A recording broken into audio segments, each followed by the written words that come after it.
Lord of the Flies, a novel by William Golding. Chapter 1. The Sound of the Shell. The boy with fair hair lowered himself down the last few feet of rock and began to pick his way toward the lagoon. Though he had taken off his school sweater and trailed it now from one hand, his grey shirt stuck to him and his hair was plastered to his forehead. All round him the long scar smashed into the jungle was a bath of heat. He was clambering heavily among the creepers and broken trunks when a bird, a vision of red and yellow, flashed upwards with a witch-like cry, and this cry was echoed by another. "Hi," it said. "Wait a minute." The undergrowth at the side of the scar was shaken and a multitude of raindrops fell pattering.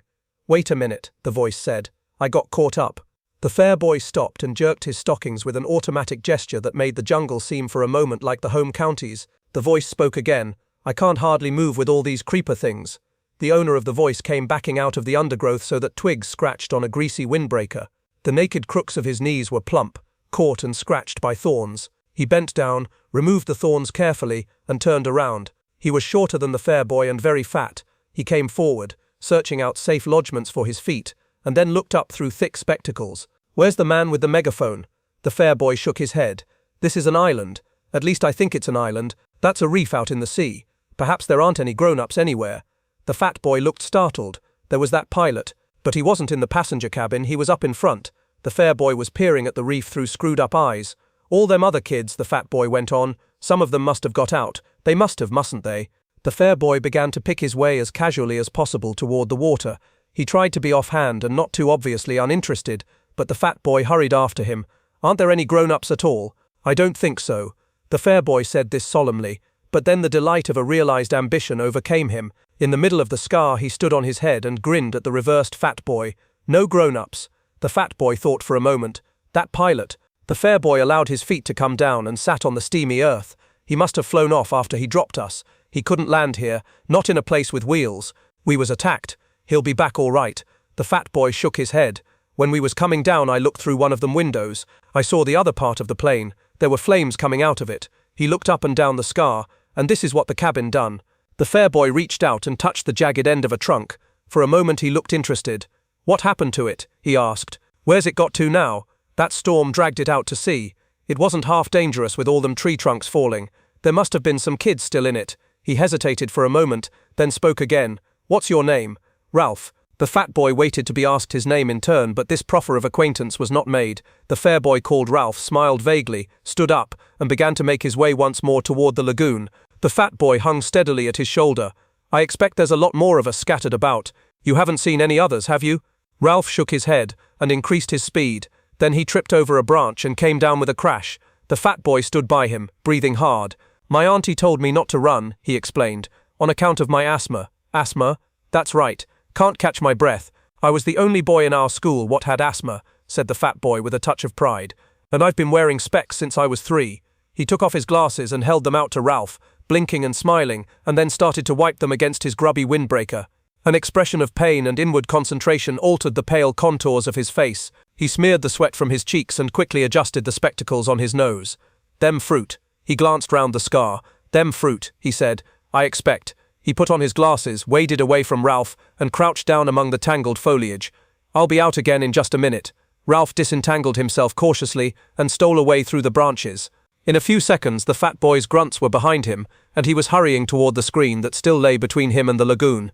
He climbed over a broken trunk and was out of the jungle. The shore was fledged with palm trees.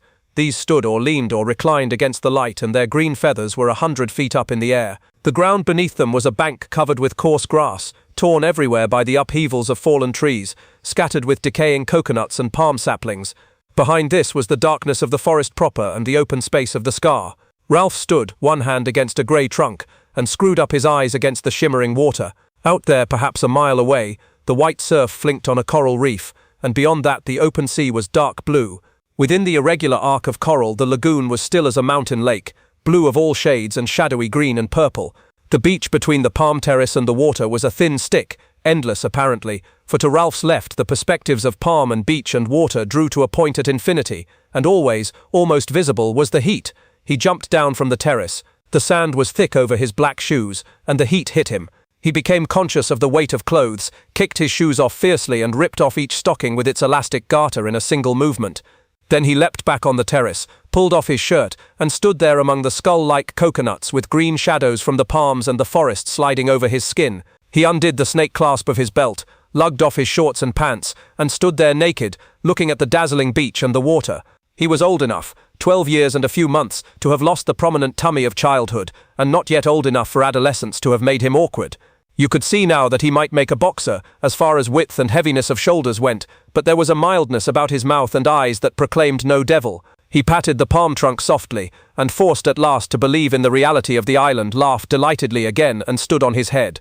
He turned neatly onto his feet, jumped down to the beach, knelt and swept a double armful of sand into a pile against his chest. Then he sat back and looked at the water with bright, excited eyes. Ralph, the fat boy, lowered himself over the terrace and sat down carefully, using the edge as a seat. "I'm sorry I been such a time. Them fruit." He wiped his glasses and adjusted them on his button nose. The frame had made a deep pink V on the bridge. He looked critically at Ralph's golden body, and then down at his own clothes. He laid a hand on the end of a zipper that extended down his chest. "My auntie." Then he opened the zipper with decision and pulled the whole windbreaker over his head. "There." Ralph looked at him sidelong and said nothing. "I expect we'll want to know all their names," said the fat boy, "and make a list. We ought to have a meeting. I don't care what they call me," he said confidentially, "so long as they don't call me what they used to call me at school." Ralph was faintly interested. "What was that?" The fat boy glanced over his shoulder, then leaned toward Ralph. He whispered, "They used to call me Piggy." Ralph shrieked with laughter. He jumped up. "Piggy, Piggy, Ralph, please." Piggy clasped his hands in apprehension. "I said I didn't want Piggy, Piggy." Ralph danced out into the hot air of the beach, and then returned as a fighter plane, with wings swept back, and machine-gunned Piggy. "Share, ow!" He dived in the sand at Piggy's feet, and lay there laughing. "Piggy." Piggy grinned reluctantly, pleased despite himself at even this much recognition. "So long as you don't tell the others." Ralph giggled into the sand. The expression of pain and concentration returned to Piggy's face. Half a sec, he hastened back into the forest. Ralph stood up and trotted along to the right. Here the beach was interrupted abruptly by the square motif of the landscape, a great platform of pink granite thrust up uncompromisingly through forest and terrace, and sand and lagoon, to make a raised jetty 4 feet high. The top of this was covered with a thin layer of soil and coarse grass, and shaded with young palm trees. There was not enough soil for them to grow to any height, and when they reached perhaps 20 feet, they fell and dried, forming a criss-cross pattern of trunks, very convenient to sit on. The palms that still stood made a green roof, covered on the underside with a quivering tangle of reflections from the lagoon. Ralph hauled himself onto this platform, noted the coolness and shade, shut one eye and decided that the shadows on his body were really green. He picked his way to the seaward edge of the platform and stood looking down into the water. It was clear to the bottom and bright with the efflorescence of tropical weed and coral. A school of tiny glittering fish flicked hither and thither. Ralph spoke to himself, sounding the bass strings of delight. Wizzo! Beyond the platform there was more enchantment, some act of God. A typhoon perhaps, or the storm that had accompanied his own arrival, had banked sand inside the lagoon so that there was a long deep pool in the beach with a high ledge of pink granite at the further end. Ralph had been deceived before now by the specious appearance of depth in a beach pool, and he approached this one preparing to be disappointed. But the island ran true to form, and the incredible pool, which clearly was only invaded by the sea at high tide, was so deep at one end as to be dark green. Ralph inspected the whole 30 yards carefully, and then plunged in. The water was warmer than his blood, and he might have been swimming in a huge bath. Piggy appeared again, sat on the rocky ledge, and watched Ralph's green and white body enviously. "You can't half swim, Piggy." Piggy took off his shoes and socks, ranged them carefully on the ledge, and tested the water with one toe. "It's hot. What did you expect?" "I didn't expect nothing. My auntie. Sucks to your auntie." Ralph did a surface dive and swam underwater with his eyes open. The sandy edge of the pool loomed up like a hillside. He turned over, holding his nose, and a golden light danced and shattered just over his face. Piggy was looking determined, and began to take off his shorts. Presently he was palely and fatly naked. He tiptoed down the sandy side of the pool, and sat there up to his neck in water, smiling proudly at Ralph. "Aren't you going to swim?" Piggy shook his head. "I can't swim. I wasn't allowed. My asthma. Sucks to your asthma." Piggy bore this with a sort of humble patience. "You can't half swim well." Ralph paddled backwards down the slope, immersed his mouth and blew a jet of water into the air. Then he lifted his chin and spoke. "I could swim when I was 5. Daddy taught me. He's a commander in the Navy. When he gets leave he'll come and rescue us. What's your father?" Piggy flushed suddenly. "My dad's dead," he said quickly, "and my mum." He took off his glasses and looked vainly for something with which to clean them. "I used to live with my auntie. She kept a candy store. I used to get ever so many candies, as many as I liked. When'll your dad rescue us?" "Soon as he can." Piggy rose dripping from the water and stood naked, cleaning his glasses with a sock. The only sound that reached them now through the heat of the morning was the long grinding roar of the breakers on the reef. How does he know we're here? Ralph lolled in the water. Sleep enveloped him like the swathing mirages that were wrestling with the brilliance of the lagoon. How does he know we're here? Because, thought Ralph, because. The roar from the reef became very distant. They'd tell him at the airport. Piggy shook his head, put on his flashing glasses and looked down at Ralph. Not them. Didn't you hear what the pilot said about the atom bomb? They're all dead. Ralph pulled himself out of the water, stood facing Piggy, and considered this unusual problem. Piggy persisted. This an island, isn't it? I climbed a rock, said Ralph slowly, and I think this is an island. Nobody don't know we're here. Your dad don't know. Nobody don't know. His lips quivered and the spectacles were dimmed with mist. We may stay here till we die. With that word the heat seemed to increase till it became a threatening weight, and the lagoon attacked them with a blinding effulgence. Get my clothes, muttered Ralph. Along there. He trotted through the sand, enduring the sun's enmity, crossed the platform and found his scattered clothes. To put on a grey shirt once more was strangely pleasing. Then he climbed the edge of the platform and sat in the green shade on a convenient trunk. Piggy hauled himself up, carrying most of his clothes under his arms. Then he sat carefully on a fallen trunk near the little cliff that fronted the lagoon, and the tangled reflections quivered over him. Presently he spoke. We got to find the others. We got to do something. Ralph said nothing. Here was a coral island, protected from the sun. Ignoring Piggy's ill-omened talk, he dreamed pleasantly. Piggy insisted. How many of us are there? Ralph came forward and stood by Piggy. I don't know. Here and there little breezes crept over the polished waters beneath the haze of heat. When these breezes reached the platform, the palm fronds would whisper, so that spots of blurred sunlight slid over their bodies or moved like bright winged things in the shade. Piggy looked up at Ralph. All the shadows on Ralph's face were reversed, green above, bright below from the lagoon. A blur of sunlight was crawling across his hair. We got to do something. Ralph looked through him. Here at last was the imagined but never fully realized place leaping into real life. Ralph's lips parted in a delighted smile, and Piggy, taking this smile to himself as a mark of recognition, laughed with pleasure. If it really is an island, what's that? Ralph had stopped smiling and was pointing into the lagoon. Something creamy lay among the ferny weeds. A stone. No, a shell. Suddenly Piggy was abubble with decorous excitement. So right, it's a shell. I seen one like that before, on someone's back wall. A conch, he called it. He used to blow it and then his mum would come. It's ever so valuable. Near to Ralph's elbow a palm sapling leaned out over the lagoon. Indeed, the weight was already pulling a lump from the poor soil, and soon it would fall. He tore out the stem and began to poke about in the water, while the brilliant fish flicked away on this side and that. Piggy leaned dangerously. Careful, you'll break it. Shut up. Ralph spoke absently. The shell was interesting and pretty and a worthy plaything, but the vivid phantoms of his daydream still interposed between him and Piggy, who in this context was an irrelevance. The palm sapling, bending, pushed the shell across the weeds. Ralph used one hand as a fulcrum and pressed down with the other till the shell rose, dripping, and Piggy could make a grab. Now the shell was no longer a thing seen but not to be touched. Ralph too became excited. Piggy babbled. A conch. Ever so expensive. I bet if you wanted to buy one you'd have to pay pounds and pounds and pounds. He had it on his garden wall. And my auntie. Ralph took the shell from Piggy, and a little water ran down his arm. In colour the shell was deep cream, touched here and there with fading pink. Between the point, worn away into a little hole, and the pink lips of the mouth, lay 18 inches of shell with a slight spiral twist, and covered with a delicate embossed pattern. Ralph shook sand out of the deep tube. Mooed like a cow, he said. He had some white stones too, and a bird cage with a green parrot. He didn't blow the white stones, of course, and he said. Piggy paused for breath, and stroked the glistening thing that lay in Ralph's hands. Ralph looked up. We can use this to call the others. Have a meeting. They'll come when they hear us. He beamed at Ralph. That was what you meant, didn't you? That's why you got the conch out of the water. Ralph pushed back his fair hair. How did your friend blow the conch? He kind of spat, said Piggy. My auntie wouldn't let me blow on account of my asthma. He said you blew from down here. Piggy laid a hand on his jutting abdomen. You try, Ralph. You'll call the others. Doubtfully, Ralph laid the small end of the shell against his mouth and blew. There came a rushing sound from its mouth, but nothing more. Ralph wiped the salt water off his lips and tried again, but the shell remained silent. He kind of spat. Ralph pursed his lips and squirted air into the shell, which emitted a low, farting noise. This amused both boys so much that Ralph went on squirting for some minutes, between bouts of laughter. He blew from down here. Ralph grasped the idea and hit the shell with air from his diaphragm. Immediately the thing sounded. A deep, harsh note boomed under the palms, spread through the intricacies of the forest, and echoed back from the pink granite of the mountain. Clouds of birds rose from the treetops, and something squealed and ran in the undergrowth. Ralph took the shell away from his lips. Gosh, his ordinary voice sounded like a whisper after the harsh note of the conch. He laid the conch against his lips, took a deep breath and blew once more. The note boomed again, and then at his firmer pressure, the note, fluking up an octave, became a strident blare more penetrating than before. Piggy was shouting something, his face pleased, his glasses flashing. The birds cried, small animals scuttered.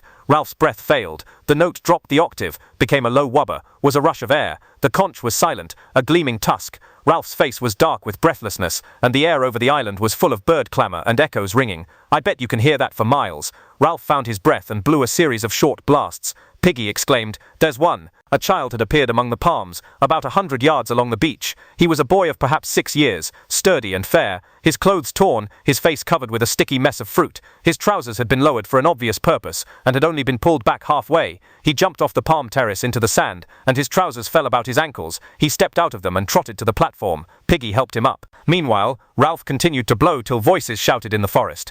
The small boy squatted in front of Ralph, looking up brightly and vertically. As he received the reassurance of something purposeful being done, he began to look satisfied, and his only clean digit, a pink thumb, slid into his mouth. Piggy leaned down to him. "What's your name?" Piggy muttered the name to himself, and then shouted it to Ralph, who was not interested because he was still blowing. His face was dark with the violent pleasure of making this stupendous noise, and his heart was making the stretched shirt shake.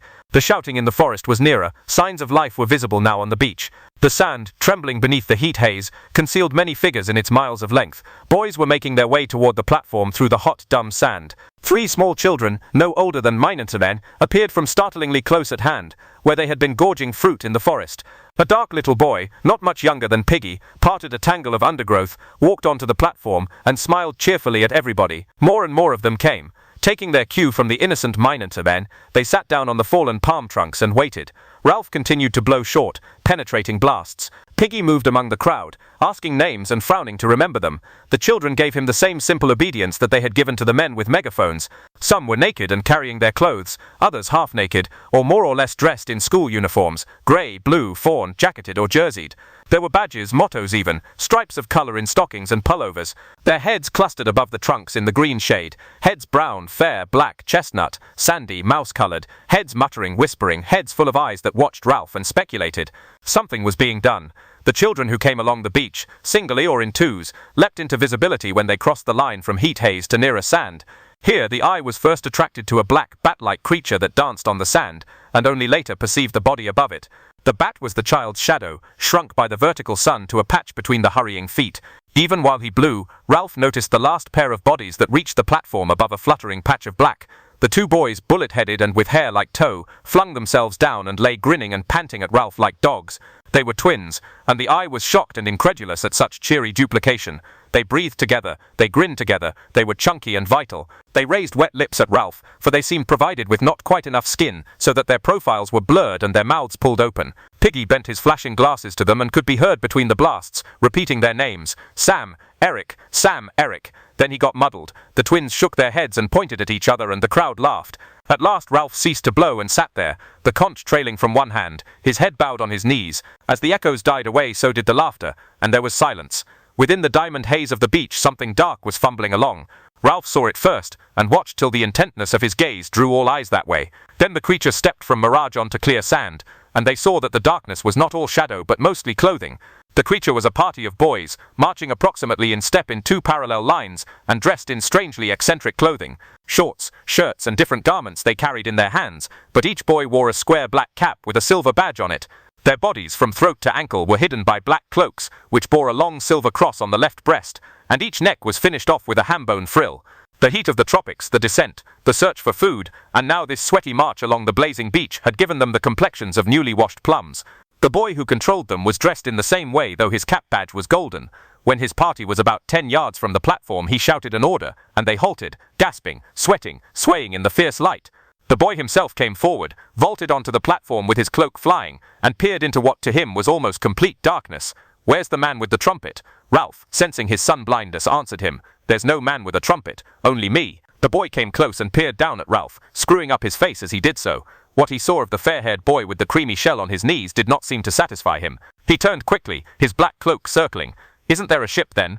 Inside the floating cloak he was tall, thin, and bony, and his hair was red beneath the black cap. His face was crumpled and freckled, and ugly without silliness. Out of this face stared 2 light blue eyes, frustrated now, and turning or ready to turn to anger. "Isn't there a man here?" Ralph spoke to his back. "No, we're having a meeting. Come and join in." The group of cloaked boys began to scatter from close line. The tall boy shouted at them, "Choir, stand still." Warily obedient, the choir huddled into line and stood there swaying in the sun. Nonetheless, some began to protest faintly. But Meridu, Please, Meridu, can't we? Then one of the boys flopped on his face in the sand and the line broke up. They heaved the fallen boy to the platform and let him lie. Meridu, his eyes staring, made the best of a bad job. All right then, sit down, let him alone. But Meridu, he's always throwing a feint, said Meridu. He did in Gib, and Addis, and at Matins over the precentor. This last piece of shot brought sniggers from the choir, who perched like black birds on the criss-cross trunks and examined Ralph with interest. Piggy asked no names. He was intimidated by this uniformed superiority and the offhand authority in Meridu's voice. He shrank to the other side of Ralph and busied himself with his glasses. Meridu turned to Ralph. Aren't there any grown-ups? No. Meridu sat down on a trunk and looked round the circle. Then we'll have to look after ourselves. Secure on the other side of Ralph, Piggy spoke timidly. That's why Ralph made a meeting, so as we can decide what to do. We've heard names. That's Moonton. Those two. They're twins, Sam and Eric. Which is Eric? You? No, you're Sam. I'm Sam. And I'm Eric. We'd better all have names, said Ralph, so I'm Ralph. We got most names, said Piggy. Got 'em just now. Kids' names, said Meridu. Why should I be Ack? I'm Meridu. Ralph turned to him quickly. This was the voice of one who knew his own mind. Then went on Piggy.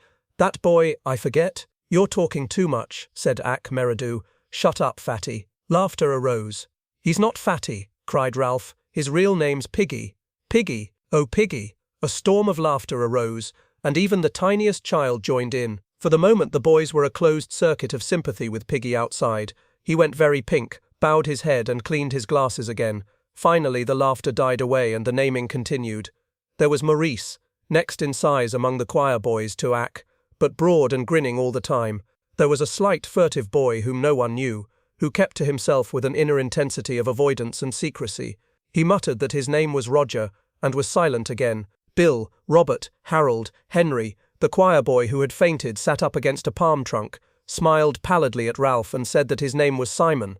Fomp spoke. We've got to decide about being rescued. There was a buzz. One of the small boys, Henry, said that he wanted to go home. Shut up, said Ralph absently. He lifted the conch. Seems to me we ought to have a chief to decide things. A chief. A chief. I ought to be chief, said Ack with simple arrogance, because I'm chapter chorister and head boy. I can sing C-sharp. Another buzz. Well then, said Ack. He hesitated. The dark boy Roger stirred at last and spoke up. Let's have a vote. Yes, vote for chief. Let's vote. This toy of voting was almost as pleasing as the conch. Ack started to protest, but the clamour changed from the general wish for a chief to an election by a claim of Ralph himself. None of the boys could have found good reason for this. What intelligence had been shown was traceable to Piggy, while the most obvious leader was Ack. But there was a stillness about Ralph as he sat that marked him out. There was his size and attractive appearance, and most obscurely yet most powerfully, there was the conch. The being that had blown that, had sat waiting for them on the platform with the delicate thing balanced on his knees, was set apart. Him with the shell. Ralph, let him be chief with the trumpet thing. Ralph raised a hand for silence. All right. Who wants Ack for chief? With dreary obedience the choir raised their hands. Who wants me? Every hand outside the choir except Piggy's was raised immediately. Then Piggy too raised his hand grudgingly into the air. Ralph countered. I'm chief then. The circle of boys broke into applause. Even the choir applauded, and the freckles on Freinfurt's face disappeared under a blush of mortification. He started up, then changed his mind and sat down again while the air rang. Ralph looked at him, eager to offer something. The choir belongs to you, of course. They could be the army, or hunters. They could be. The suffusion drained away from Freinfurt's face. Ralph waved again for silence. Freinfurt's in charge of the choir. They can be, what do you want them to be? Hunters. Freinfurt and Ralph smiled at each other with shy liking. The rest began to talk eagerly. Freinfurt stood up. All right, choir, take off your togs. As if released from class, the choir boys stood up, chattered, piled their black cloaks on the grass. Freinfurt laid his on the trunk by Ralph. His grey shorts were sticking to him with sweat. Ralph glanced at them admiringly, and when Freinfurt saw his glance he explained, I tried to get over that hill to see if there was water all round, but your shell called us. Ralph smiled and held up the conch for silence. Listen, everybody, I've got to have time to think things out. I can't decide what to do straight off. If this isn't an island, we might be rescued straight away. So we've got to decide if this is an island. Everybody must stay round here and wait and not go away. 3 of us, if we take more, we'd get all mixed and lose each other. 3 of us will go on an expedition and find out. I'll go and find Furt, and he looked round the circle of eager faces. There was no lack of boys to choose from. And Simon. The boys round Simon giggled, and he stood up, laughing a little. Now that the pallor of his faint was over, he was a skinny, vivid little boy, with a glance coming up from under a hut of straight hair that hung down black and coarse. He nodded at Ralph. "I'll come, and I find furt tita klemquates, fine hempf." Nye snatched from behind him a sizable sheath knife and clouted it into a trunk. The buzz rose and died away. Piggy stirred. "I'll come." Ralph turned to him. "You're no good on a job like this." "All the same, we don't want you," said Mite flatly. "Three's enough." Piggy's glasses flashed. "I was with him when he found the conch. I was with him before anyone else was." Mite find fancontas there was and Piter the others paid no attention. There was a general dispersal. Ralph, Mite find Feynman jumped off the platform and walked along the sand past the bathing pool. Piggy hung bumbling behind them. "If Simon walks in the middle of us," said Ralph, "then we could talk over his head." The three of them fell into step. This meant that every now and then Simon had to do a double shuffle to catch up with the others. Presently Ralph stopped and turned back to Piggy. "Look." Mite find pretended to notice nothing. They walked on. "You can't come." Piggy's glasses were misted again, this time with humiliation. "You told him. After what I said." His face flushed, his mouth trembled. "After I said I didn't want. What on earth are you talking about?" "About being called Piggy. I said I didn't care as long as they didn't call me Piggy, and I said not to tell, and then you went and said straight out." Stillness descended on them. Ralph, looking with more understanding at Piggy, saw that he was hurt and crushed. He hovered between the two courses of apology or further insult. "Better Piggy than Fatty," he said at last, with the directness of genuine leadership. "And anyway, I'm sorry if you feel like that. Now go back, Piggy, and take names. That's your job. So long." He turned and raced after the other two. Piggy stood and the rose of indignation faded slowly from his cheeks. He went back to the platform. The three boys walked briskly on the sand. The tide was low and there was a strip of weed-strewn beach that was almost as firm as a road. A kind of glamour was spread over them, and the scene, and they were conscious of the glamour and made happy by it. They turned to each other, laughing excitedly, talking, not listening. The air was bright. Ralph, faced by the task of translating all this into an explanation, stood on his head and fell over. When they had done laughing, Simon stroked Ralph's arm shyly, and they had to laugh again. "Come on," said Ayak presently. "We're explorers." "We'll go to the end of the island," said Ralph, "and look round the corner. If it is an island." Now, toward the end of the afternoon, the mirages were settling a little. They found the end of the island quite distinct and not magicked out of shape or sense. There was a jumble of the usual squareness, with one great block sitting out in the lagoon. Seabirds were nesting there. "Like icing," said Ralph, "on a pink cake." "We shan't see round this corner," said Ayak, "because there isn't one, only a slow curve and you can see the rocks get worse." Ralph shaded his eyes and followed the jagged outline of the crags up toward the mountain. This part of the beach was nearer the mountain than any other that they had seen. "We'll try climbing the mountain from here," he said. "I should think this is the easiest way. There's less of that jungly stuff and more pink rock. Come on." The three boys began to scramble up. Some unknown force had wrenched and shattered these cubes so that they lay askew, often piled diminishingly on each other. The most usual feature of the rock was a pink cliff surmounted by a skewed block, and that again surmounted, and that again, till the pinkness became a stack of balanced rock projecting through the looped fantasy of the forest creepers. Where the pink cliffs rose out of the ground, there were often narrow tracks winding upwards. They could edge along them, deep in the plant world, their faces to the rock. What made this track?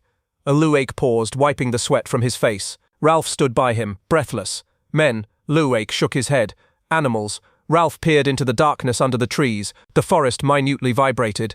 "Come on." The difficulty was not the steep ascent round the shoulders of rock, but the occasional plunges through the undergrowth to get to the next path. Here the roots and stems of creepers were in such tangles that the boys had to thread through them like pliant needles. Their only guide, apart from the brown ground and occasional flashes of light through the foliage, was the tendency of slope. Whether this hole, laced as it was with the cables of creeper, stood higher than that.